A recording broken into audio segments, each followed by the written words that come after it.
लक्ष्मीच्या पावलाने या मालिकेच्या येणाऱ्या भागांमध्ये आपल्याला जबरदस्त असा ट्विस्ट हा बघायला मिळणार आहे. मित्रांनो, सध्या आपल्याला मालिकेमध्ये बघायला मिळतंय की दिवे आगारला अद्वैत आणि कला हे डिझायनिंगच्या कामानिमित्त चाललेले आहेत. जाताना रस्त्यातच रोहिणीने गाडीचे फेल केल्यामुळे त्यांचा ऍक्सिडेंट झालेला आहे आणि त्यांना आता काही मदत मात्र तिथे मिळत नाहीये. तर दुसरीकडे मात्र रोहिणीला राक्षसी आनंद होताना आपल्याला बघताना मिळतोय. याच प्रकारे मित्रांनो, पुढे आपल्याला आता मालिकेमध्ये जबरदस्त असा ट्विस्ट बघायला मिळणार आहे. नेमकं पुढे काय होणार आहे हे जर जाणून घ्यायचं असेल तर हा व्हिडिओ मात्र शेवटपर्यंत बघायला अजिबात विसरू नका. मित्रांनो, आता अद्वैत प्रचंड मेहनत करतो, खूप सारे प्रयत्न करतो की कुणाची मदत त्याला तिथे मिळून जाईल, परंतु त्याला मात्र कुणाचीही मदत मिळत नसते.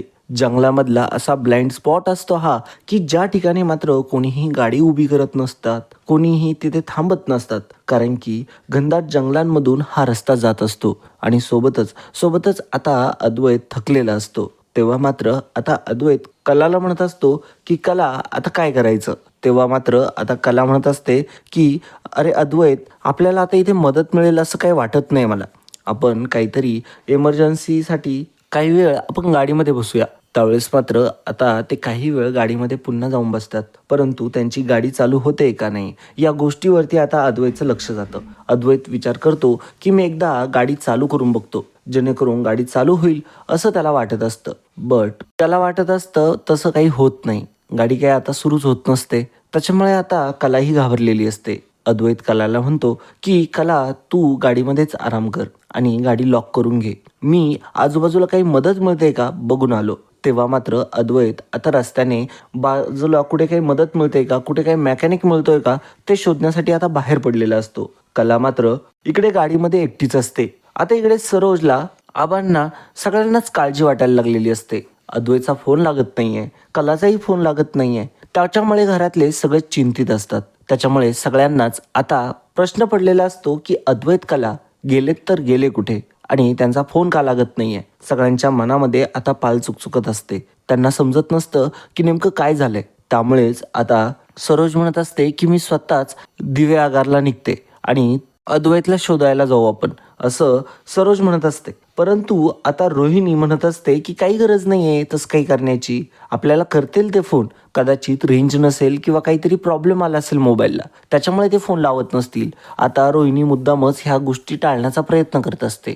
आता रोहिणीने जेव्हा गाडीचे ब्रेक फेल केलेले असतात तेव्हाच मात्र एका व्यक्तीला अद्वैतच्या गाडी पाठीमागे पाठवलेलं असतं आणि अद्वैतचा पाठलाग करायला सांगितलेला असतो. त्या व्यक्तीला सुद्धा आता तिथे रेंज नसते. मग तो व्यक्ती रेंजमध्ये जातो, कारण की त्याच्याकडे गाडी असते. तो गाडी घेऊन रेंजमध्ये जातो आणि रोहिणीला फोन करून सांगतो की तिथे आता त्यांच्या गाडीचा अपघात झालाय, परंतु दोघेही जिवंत आहे, सुखरूप आहेत. आता मात्र रोहिणी म्हणते की असं कसं शक्य आहे, मी काय प्लॅन बनवला होता आणि काय झालं. नाही, मला आता काही माहिती नाहीये. तुम्हाला आता काहीही करून त्या दोघांनाही संपवायचं आहे. त्यावेळेस मात्र आता रोहिणी म्हणत असते त्याप्रमाणे आता तो गुंड म्हणतो की असं नाहीये मॅम शक्य, कारण की तिथे गाडीपाशी फक्त त्या कला मॅडमच आहेत, तिथे अद्वैत सर नाही आहेत. तेव्हा मात्र रोहिणी म्हणते की अरे वा, उत्तमच. तेव्हा लगेचच रोहिणी म्हणते की एक प्लॅन करा, मग एक काम करा, तुम्ही पहिल्यांदा कलाला संपवा. अद्वैत नाही संपवला तरी चालेल, परंतु कला मात्र जिवंत राहता कामा नये. कला तिथे एकटीच आहे. या गोष्टीचा फायदा घेत तुम्ही कशाही प्रकारे तुमचं प्लॅन कामी आणि मार्गी लावू शकता, असं आता रोहिणीने सांगितलेलं असतं. तो व्यक्ती म्हणतो की ठीक आहे मॅडम, तुम्ही सांगताय तसं मी करायला तयार आहे, परंतु या गोष्टीचे जास्त पैसे लागतील. त्यावेळेस रोहिणी म्हणते की तुम्ही त्याची काळजी नका करू, तुम्ही फक्त माझं काम पूर्ण करा. नाहीतर तुम्ही जे आता काम केले ते सुद्धा अपुरंच केलंय. अपुरंच काम केल्यामुळे मला आधीच त्या गोष्टीचा राग आलेला आहे. त्यावेळेस मात्र आता तो व्यक्ती म्हणत असतो की ठीक आहे मॅडम, आपण नंतरून बोलू यावरती, आधी आम्ही आमचं काम पूर्ण करतो. तेव्हा आता तिथे कला मात्र एकटीच राहते आणि कलाला आता संपवण्यासाठी तिथे गुंड येणार असतात आणि तिला रात्रीच किडनॅप करणार असतात. परंतु अद्वैत हा आता दूर गेलेला असतो. कलाने गाडीचे दरवाजे पूर्णपणे बंद करून ठेवलेले असतात. कला आता गाडीमध्ये असते आणि ती काय बाहेर येत नसते. गुंड बराच वेळ वाट बघतात तरी देखील काही कला खाली उतरत नसते. त्यांना आता मोठा प्रश्न पडलेला असतो की कशा प्रकारे आता कलाचा बदला घ्यायचा किंवा कलाला किडनॅप करायचं. त्यामुळे मात्र त्यांना कळत नसतं की कशा प्रकारे ही मोहीम राबवावी. विसरलात का? अहो, लाईक आणि सबस्क्राईब करायला विसरू नका हा. आणि आज बघूया महिला वर्ग पुढे की पुरुष वर्ग पुढे लाईक आणि कमेंट करण्यात. आता इकडे दुसरीकडे मात्र सरोजचा हट्ट चाललेला असतो की अद्वैतचा फोन लागत नाहीये. आबा देखील म्हणत असतात की काही वेडवाकडं तर झालं नसेल ना देवी आई, अगं माझ्या मुलांची रक्षा कर तू. असं आता देवापुढे सतत आता आबांनी हात जोडलेले असतात. रजनीला देखील प्रचंड काळजी वाटत असते. रजनी म्हणत असते की जेव्हा ते दोघे निघाले होते ना तेव्हा एकदम खुश होते. वाटेत काय झालं असेल आणि फोन का लागत नसेल त्यांचा.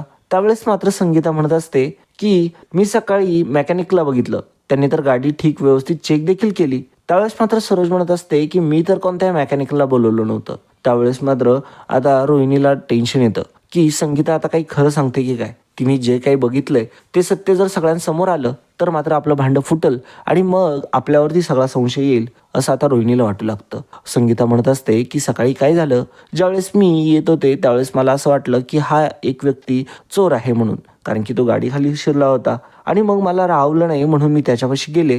तर रोहिणी मॅडम म्हणत होत्या की मी बोलवलंय त्याला आणि रोहिणी मॅडमनीच सांगितलं की सगळ्यांच्या गाड्या त्यांनी व्यवस्थित चेक केल्यात म्हणून.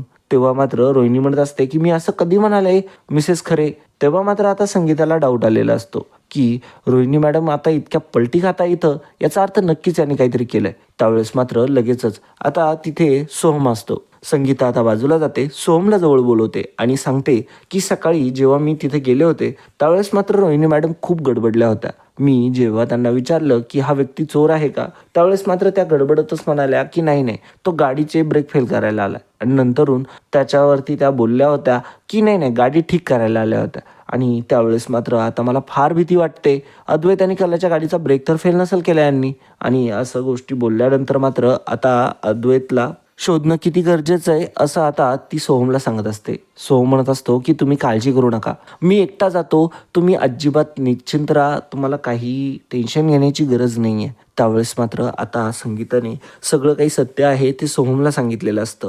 सोहम बाहेर निघायला लागतो त्यावेळेसच मात्र रोहिणी त्याला अडवते. तेव्हा सोहम म्हणत असतो की मी जातोय, अद्वैत आणि वहिनीला मी शोधून आणायला चाललोय, त्यावेळेस तुम्ही इथेच थांबा, मी शोधून आलो असं आता सोहम म्हणत असतो. सोहम म्हणतो की मी एकटा नाही जाते, माझ्यासोबत काजल देखील येणार आहे. मी काजलशीही बोललो आहे, काजलने देखील या गोष्टीला होकार दिलेला आहे. आम्ही दोघेही अद्वैत आणि कला या दोघांनाही शोधून घेऊन येऊ असं जेव्हा आता सोहम म्हणतो त्यावेळेस मात्र आता आबा म्हणतात की ठीक आहे पोरांनो, लवकर जा आणि लवकर या आणि तुम्ही तुमचे फोन मात्र आता बंद करू नका. कुठे जर रेंज कमी व्हायला लागली तर त्याच आधी आम्हाला सांगून द्या की इथे रेंज येत नाहीये म्हणून. त्यावेळेस मात्र आता सोहम म्हणतो की ठीक आहे. आता इकडे अद्वैत हा खूप दूर आलेला असतो, त्याला सुचत नसतं की आपण नेमकं कुठे आलोय. तो फार प्रयत्न करतो, फार इकडे तिकडे शोधाशोध करतो, तरी देखील त्याला काही कोणीही मदत करणारं भेटत नसतं, कारण की ते अखेर जंगलच असतं. आणि त्या जंगलामध्ये मात्र आता कला एकटी आहे हे त्याच्या जेव्हा लक्षात येतं त्यावेळेस मात्र तो गडबडून जातो. अरे तेवढे खरे तर एकटी आहे आणि मी इकडं आलोय, आता तर रात्र व्हायला लागली आहे आणि इतकी रात्र लवकर कशी झाली मला काही अंदाजच आला नाही. मला रस्त्याने काही दिसत पण नाहीये, गाड्या ज्या येताय जाताय त्या उजेडातच मी चालतोय असं आता अद्वैत स्वतःशीच बोलत असतो. अद्वैतला एक गोष्ट लक्षात आलेली असते, इकडे काही मदत मिळण्याचे चान्सेस नाहीये आणि आपल्याला इकडे मदत देखील मिळू शकत नाही. आणि त्यावेळेस आपल्याला जर मदत पाहिजे असेल तर मात्र खूप दूरपर्यंत जावं लागेल असं आता अद्वैतला वाटत असतं. अद्वैत विचार करत असतो की एकतर आता मदत मिळेल किंवा नाही मिळणार. त्यावेळेस मात्र आता अद्वैत ठरवतो की नाही, पुढे जाऊनच आपण मदत शोधूया. म्हणून अद्वैत जरा पुढे चालू लागतो. अद्वैतला लक्षातही येत नसतं की तो किती दूर आलाय. आता इकडे कला मात्र गाडीमध्ये एकटीच असते, ती सारखा अद्वैतचा वेट करत असते. मोबाईललाही रेंज नसते, मोबाईलमध्ये सुद्धा आता तिला काही जास्त फारसं मन लागत नसतं. ती मोबाईलमध्ये सारखं उचकून बघत असते टाइम काय झाला, टाइम काय झाला, परंतु तरी देखील आता अद्वैत काही येत नसतो. म्हणून तिच्या मनातली काळजी आता प्रचंड वाढलेली असते. रात्र झालेली असते आणि रात्रीची कला गाडीमध्ये एकटीच असते. कलाला आता राहवत नाही, कला आता गाडीच्या खाली उतरलेली असते. कला आजूबाजूला अद्वैत अद्वैत अशा मोठमोठ्याने आरोळ्या देत असते, परंतु तिला कोणतीही ओऊ येत नसते, कारण की अद्वैत मात्र तिथे नसतो आता. आणि कलाला मारण्यासाठी आलेले गुंड देखील आसपासच फिरत असतात. त्यांना आता त्यांचं लक्ष आता भटकलेलं असतं, कारण की कला बराच वेळचा गाडीखाली उतरलेली नसते. आता कला जेव्हा खाली उतरते गाडीच्या त्यावेळेस मात्र एका गुंडाला ती कला दिसते. त्यावेळेस मात्र तो गुंड म्हणत असतो, हे बघा हे बघा, ती उतरली गाडीच्या खाली. त्यावेळेस मात्र दुसरा गुंड म्हणतो की थांब, तिथे जर तो अद्वैत आलेला असेल ना तर मोठा प्रॉब्लेम होऊन जायचा, आपण लगेचच आपला प्लॅन सक्सेसफुल करूया. त्यावेळेस मात्र इकडे रोहिणीला आता एक गोष्ट लक्षात आलेली असते की सोहम आणि काजल हे दोघेही निघालेत शोधायला. त्यामुळेच रोहिणी आता त्या गुंडांना फोन लावत असते, परंतु त्या गुंडांना काही फोन लागत नसतो. आता तो गुंड पुन्हा एकदा रोहिणी मॅडमशी बोलूया या कल्पनेनेच आता थोडासा दूर येणार असतो. त्यावेळेस मात्र तो ठरवतो की नाही, आपण आधी रोहिणी मॅडमला कन्फर्म करून घेऊया काय करायचं नेमकं, काही प्लॅन तर चेंज झाला नसेल किंवा रोहिणी मॅडम आपल्याला कॉन्टॅक्ट करायचा तर प्रयत्न करत नसतील, या उद्देशानेच आता तो गुंड थोडासा दूर आलेला असतो जिथे रेंज असते. त्याला बरोबर माहीत असतं की कुठे रेंज मिळते आणि म्हणूनच त्यांनी आता त्या ठिकाणी आलेले असतात आणि त्यांनी रोहिणीला फोन करून सांगितलेलं असतं की तो अद्वैत कुठे गायब झालाय माहिती नाहीये. आणि ती कला मात्र गाडीच्या खाली उतरत नव्हती, आता खाली उतरली आहे. आता आम्ही आमचं काम पूर्ण करू का? त्यावेळेस मात्र रोहिणी भडकते आणि म्हणते की अहो, तुम्ही मला विचारताय काय? तुम्ही आतापर्यंत ते काम पूर्ण तरी करायला पाहिजे होतं आणि तुम्ही अजूनही तिथंच आहात. तुम्हाला लाज वाटायला पाहिजे, तुम्ही अजूनही ते काम पूर्ण केलं नाही. तो म्हणत असतो की अहो मॅडम, तुम्हाला माहिती आहे का आम्ही केव्हापासून बसलो इथे, आम्हाला ती खाली उतरताना एकदाही दिसली नाही. त्यावेळेस मात्र रोहिणी म्हणते की तुम्ही तिथं जायला पाहिजे होतं ना.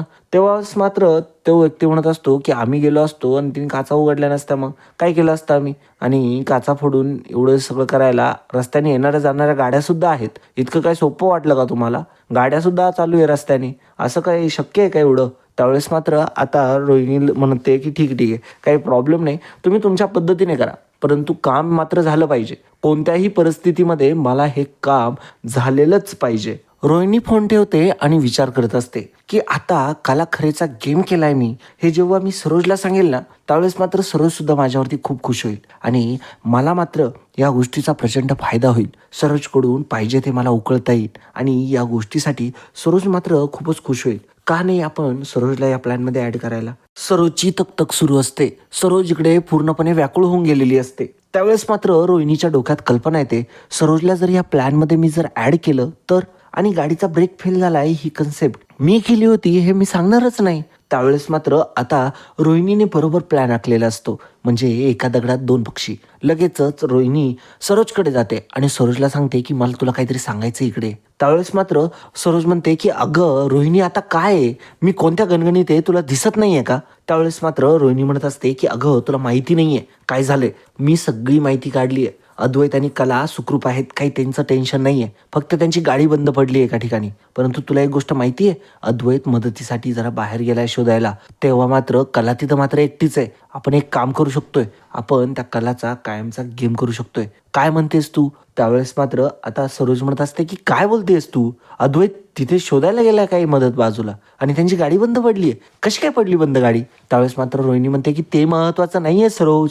सरोज अगं जरा विचार कर, अगं ती कला खरे, अगं ती रस्त्यावरची पोर तुझ्या डोक्यावरती येऊन बसलीये. आज ना उद्या तुझा हा पूर्ण बिझनेस गिळून टाकेल ती पोर. आताच तिने सुरुवात केली आहे रंग दाखवायला आणि तुला तरी सुद्धा थोडी सुद्धा कल्पना नाहीये. अगं मी किती दिवसांपासून तुला सांगण्याचा प्रयत्न करते एकच गोष्ट, तरी सुद्धा तुझ्या डोक्यामध्ये प्रकाश कसा नाही पडत? असं आता रोहिणी जरा सरोजला बोलतच असते. सरोज म्हणत असते की अगं पण आपण जर तिला हे करायला गेलो आणि अद्वैतने बघितलं तर, आणि अद्वैत आजूबाजूलाच असेल ना तिथे. त्यावेळेस मात्र रोहिणी म्हणते की नाही, अद्वैतच्या देखील मी ठिकाणाचा पत्ता लावलाय. अद्वैत गाडीपासून फारच दूर आहे, फक्त तुझ्या निर्णयाची वाट बघते. तू जर सांगितलं तर मात्र लगेचच कार्यक्रम होऊ शकतो तिचा आणि कायमची आपण गायब करू शकतो. तेव्हा मात्र सरोज म्हणत असते की असं नको करायला, कारण की आता मात्र या सगळ्या प्लॅनमध्ये आपण फसले जाऊ. त्यावेळेस मात्र आता रोहिणी म्हणत असते की तू त्याची काळजी करू नको, मी तुला फसवून देणार नाही कोणत्याही अवस्थेमध्ये. तू अजिबात काळजी करू नको, तू निश्चिंत राहा,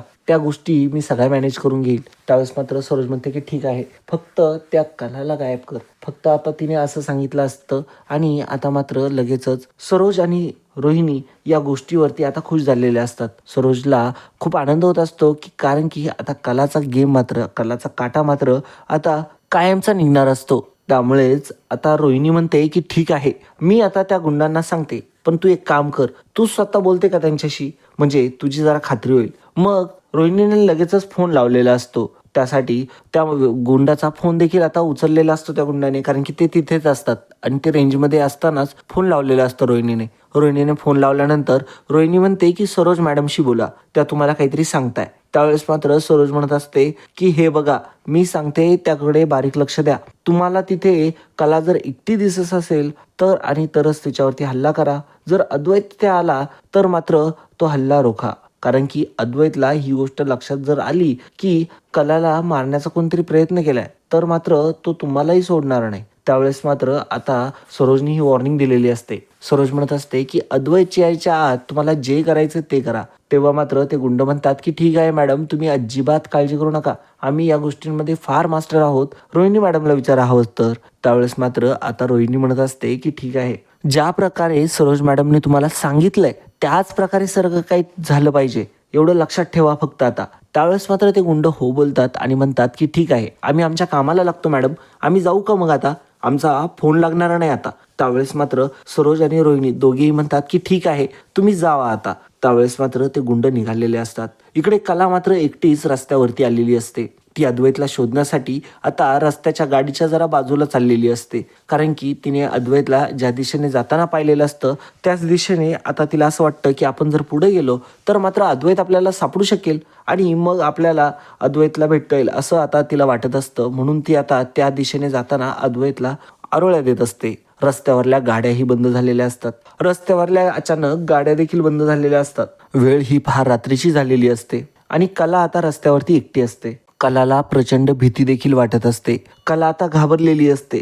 अद्वैतही इकडे सैरभैर सगळीकडे मदत शोधून शोधून थकून गेलेला असतो. त्याच्याही हाताला काहीही लागलेलं नसतं. त्याच्यात अगदी त्राणच उरलेले नसतात. त्याने सकाळी ब्रेकफास्ट सोडून दुसरं काहीही केलेलं नसतं. त्याच्यामुळे त्याच्या शरीरामध्ये आता त्राण उरलेले नसतात. त्यामुळे तो आता काही खायला मिळतंय का तेही शोधू लागतो. परंतु त्याला तेही सापडत नाही. मग तो आता माघारी फिरतो. तो आता माघारी येत असतो. कलाला मात्र आता आजूबाजूने काहीतरी फास्टमध्ये जाताना दिसतं. त्यामुळे मात्र कला एकदम घाबरलेली असते. कला प्रचंड टेन्शनमध्ये आलेली असते की ते काय आहे. कलाला एकदम भीती वाटायला लागते.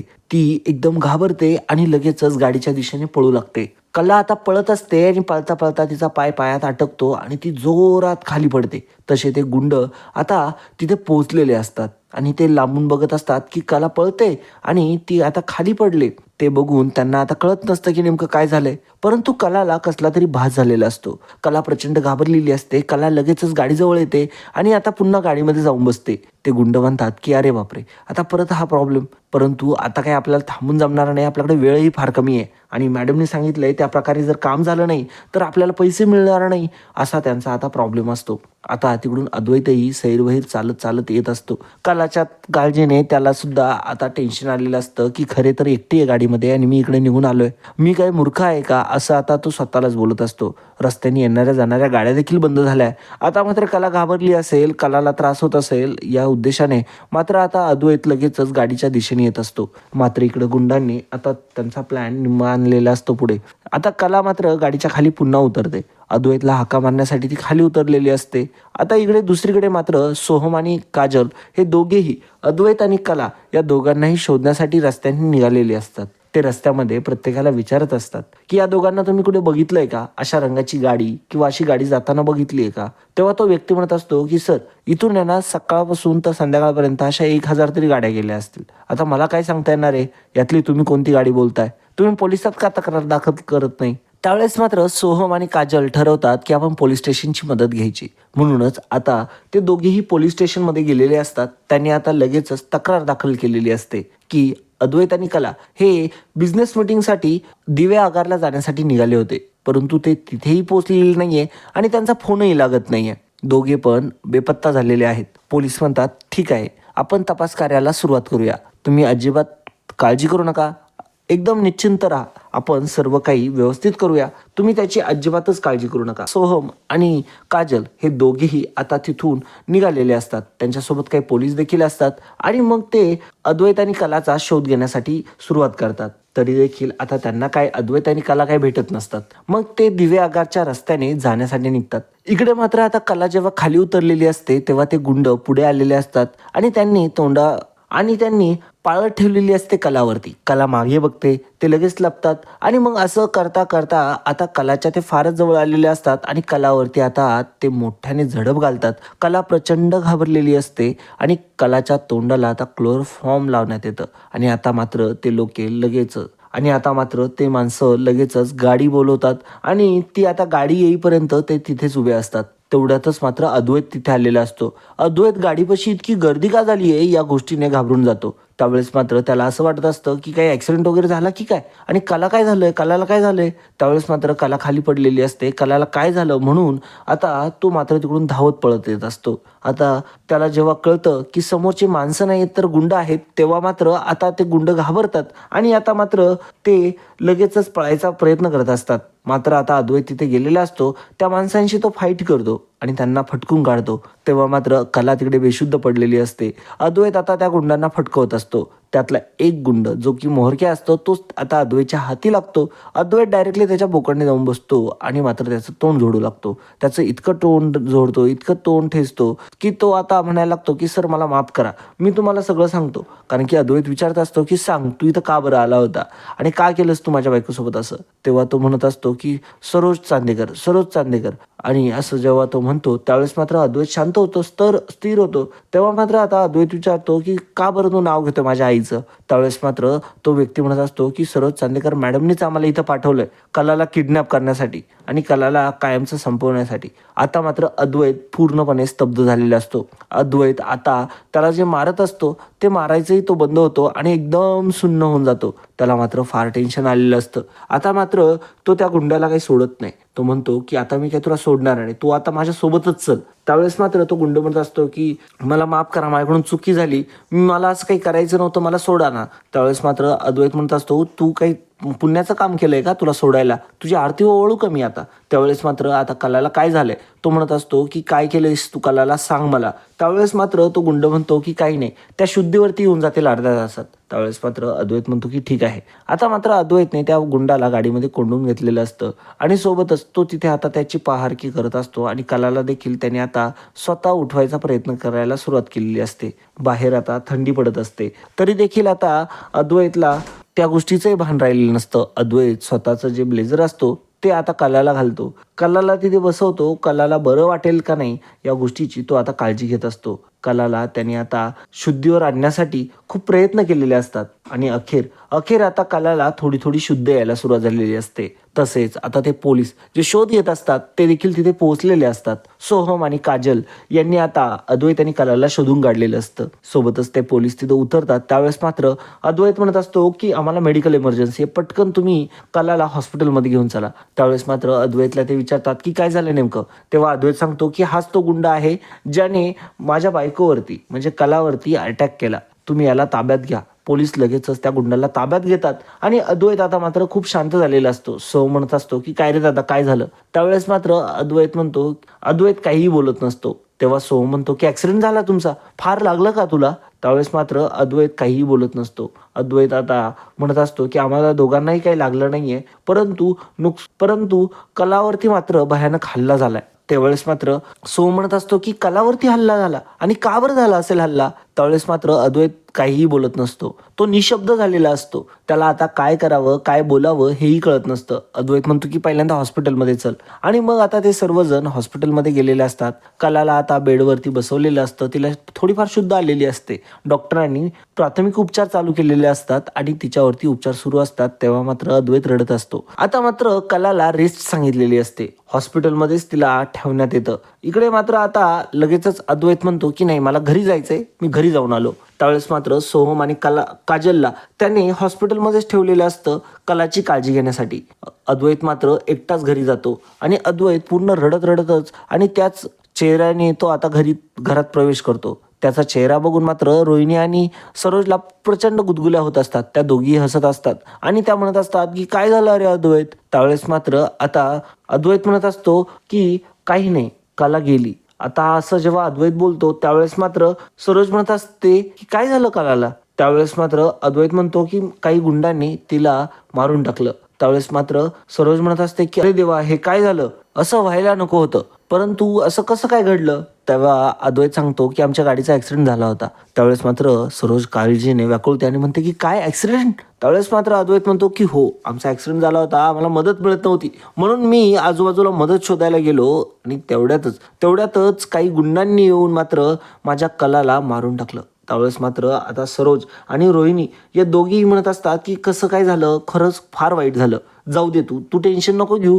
तू आता मात्र फ्रेश होऊ नये. असं आता जेव्हा सरोज म्हणत असते त्यावेळेस मात्र अद्वैत चिडतो, भडकतो. त्यावेळेस मात्र त्याचा मोठा आवाज असतो की बस झालं आता. आणि आता त्याचा आवाज ऐकून आबा देखील तिथं आलेले असतात. त्यावेळेस मात्र आता सरोज आणि रोहिणी दोघीही घाबरलेल्या असतात. अद्वैत म्हणत असतो की मला सगळं सत्य समजलंय, याच्या मागे कुणाचा हात आहे आणि हे कारस्थान कोणी केलंय याची सगळी माहिती मला मिळाली. त्यावेळेस मात्र आई, आता तू नाटकं करू नकोस, मला सगळं काही समजलंय, तू काय केलंय आणि काय नाही ते. अद्वैतचा असा रोष बघून, अद्वैतचा असा राग बघून आता मात्र सरोज देखील घाबरलेली असते. अद्वैत म्हणत असतो की आई, तुला काय वाटलं? अगं मला कळणार नाही, अगं मला सगळं कळालंय, अगं तू या नीच पातळीला जाशील, इतकी नीच वागशील असं कधीही वाटलं नव्हतं. अगं आई म्हणायची सुद्धा लाज वाटते मला तुला. अगं तू कलाचा जीव घेण्यासाठी गुंड पाठवलेस. त्यावेळेस मात्र सरोज म्हणत असते की मी नाही पाठवले गुंड, मी काही नाही केलं. तेव्हा मात्र आणि आता गेली ना, मेली ना ती पोर, आणि तिने काय केलं होतं आपल्यासोबत तुला आठवत नाहीये का? तेव्हा मात्र अद्वैत म्हणत असतो की अगं तिने काहीही करू दे, परंतु तू असं वागशील असं मी स्वप्नात पण विचार केला नव्हता. तेव्हा मात्र आबा म्हणत असतात की अरे अद्वैता, काय बोलतोयस तू हे? अरे तू तुझ्या सख्या आईवरती आरोप लावतोयस. त्यावेळेस मात्र अद्वैत म्हणत असतो की आबा, मला खरं म्हणजे सगळ्यात मोठा प्रश्न पडलाय की माझी सख्खी आई असं वागू शकशील, माझी सख्खी आई अशी वागेल, मला हाच खूप मोठा प्रश्न पडलाय आणि मला समजत नाहीये की माझी आई असं कसं काय वागली. आणि मग आता अद्वैत म्हणत असतो की मला काहीही दुसरा मार्ग नाहीये, माझी आई जर असं वागू शकते तर मला खरंच वाटत नाही की या जगामध्ये चांगलं काही उरलंय म्हणून. अरे त्या खरेने काय केलं होतं, काय बिघडवलं होतं हिचं? ती मात्र हिला प्रत्येक वेळी खुश करण्याचा प्रयत्न करत होती आणि हिने काय केलं, तिला संपवण्यासाठी सुपारी दिली आणि तेही गुंडांना. खरंच आता हे खूप मला भयानक वाटतंय आणि आता याच्यावरती कायदेशीर कारवाई तर होणारच. आबा म्हणतात की बिंदास कर. आणि सरोज, तुला खरंच लाज वाटायला पाहिजे. अगं कोणत्या थराला गेलीस तू? अगं तू अगदी गुन्हेगाराप्रमाणे वागायला लागलीस. हे तुला पटतं का, शोभतं का? जरा स्वतःच्या मनाला विचार आणि मग जरा विचार कर की हे योग्य आहे की नाही. आणि आता आबा म्हणतात की ठीक आहे, होऊ दे कायदेशीर कारवाई. तेव्हा मात्र आबा म्हणतात की कलाला काय झालंय पण? तेव्हा मात्र आता रोहिणी म्हणते की कला गेली. त्यावेळेस मात्र अद्वैत म्हणतो की नाही आबा, कलाला मी जाऊ देणार नाही. एक वेळ या अद्वैतचा जीव जाईल परंतु कलाचा नाही. असं जेव्हा अद्वैत बोलतो तेव्हा मात्र आबांना खूप प्राऊड फील होतं आणि सर्वांना खूप आनंद होतो. आता मात्र सरोजला आणि रोहिणीला मात्र खूप गरगरल्यासारखं व्हायला लागतं. रोहिणी आता पूर्णपणे हादरून गेलेली असते.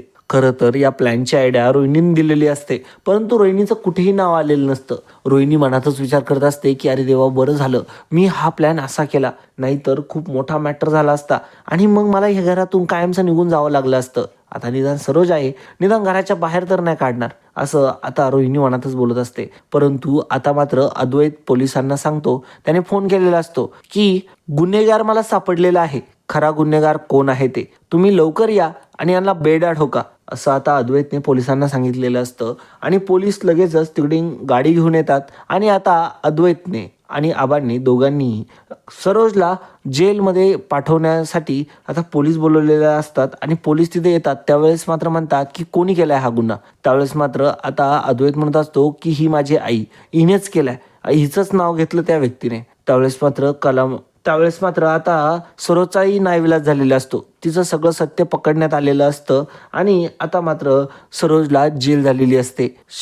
सरोज आता जेलमध्ये जाणार असते आणि अद्वैतने आबाने असं केलेलं असतं. अद्वैत आता हॉस्पिटलमध्ये जातो. हॉस्पिटलमध्ये कलाला भेटतो. कला आता एकदम ओके झालेली असते. कलाला जाता क्षणी तो मिठी मारतो आणि रडायला लागतो. म्हणतो की अगं तुला काही झालं असतं तर मी काय केलं असतं. आणि आता दोघेही एकमेकांच्या खूपच प्रेमाने जवळ येत असतात आणि दोघेही एकमेकांना मिठी मारत रडत असतात. आता मात्र अद्वैत म्हणतो की कला चल आता तू घरी. त्यावेळेस मात्र आता अद्वैत कलाला घरी घेऊन आलेला असतो. घरी आल्यानंतर कलाच्या लक्षात येतं की सरोज मॅडम नाही आहेत. तेव्हा कला विचारते की सरोज मॅडम कुठे आहेत. त्यावेळेस मात्र आता सगळा घडलेला प्रकार आता कलाला अद्वैतच सांगतो. त्यावेळेस मात्र आबा देखील असतात, रजनी देखील असते, रोहिणी देखील तिथे आलेली असते. त्यावेळेस मात्र कला म्हणते की नाही, तुम्ही फार मोठी चूक केली, तुम्ही आत्ताच्या आत्ता सरोज मॅडमला सोडून आणा, असा आता हट्ट कला करू लागते. कलाचा मात्र आता सरोजला अटक करण्यासाठी विरोध असतो. कला आता हट्ट करते. तेव्हा मात्र अद्वैतला ती म्हणत असते की तू एकतर सरोज मॅडमला तू एकतर सरोज मॅडमला घरी घेऊन ये, केस मागे घे, नाहीतर मी हे घर सोडून जाईल, असा हट्टाला आता ती पेटलेली असते. तर मित्रांनो, पुढे नेमकं काय होतंय आणि अजून एक कारस्थान आता सरोज करणार आहे, या गोष्टी जर तुम्हाला जाणून घ्यायच्या असतील तर चॅनलला सबस्क्राईब मात्र नक्की करा. आणि अजूनही तुम्ही व्हिडिओला लाईक केलेलं नसेल तर तेवढं लाईक करायला मात्र विसरू नका, कारण की आपल्या चॅनलवरती असेच नवनवीन प्रकारचे व्हिडिओज नेहमी येत असतात. तर मित्रांनो, आजच्यासाठी इतकंच. पुन्हा भेटूया पुढच्या व्हिडिओमध्ये. तोपर्यंत जय हिंद, वंदे मातरम. धन्यवाद.